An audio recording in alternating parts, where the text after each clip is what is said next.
अकोले आणि अहिल्यानगर जिल्ह्यासाठी पुढील 24 तास अतिशय महत्त्वाचे असणार आहे. ही पुढील बातमी पहा. नाशिककरांवरील ढगफुटीचं संकट टळलंय, कारण त्र्यंबकेश्वर नाशिक मार्गे जाण्याची शक्यता असलेला भोवरा उत्तर दिशेला सुरतकडे आणि दक्षिण दिशेला अहिल्यानगरच्या अकोले परिसराकडे सरकलाय.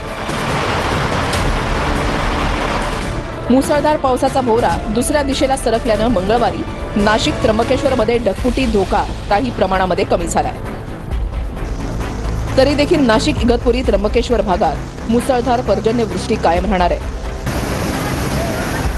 अहिल्यानगर नाशिक सीमेवर असलेल्या भंडारदरा परिसरात निसर्ग पर्यटनाला बंदी घालण्यात आली आहे. सांदन व्हॅली, कोकणकडा, रतनगड, अलग, मदत, कुलंग, कळसुबाई शिखर पर्यटकांसाठी बंद करण्यात आला.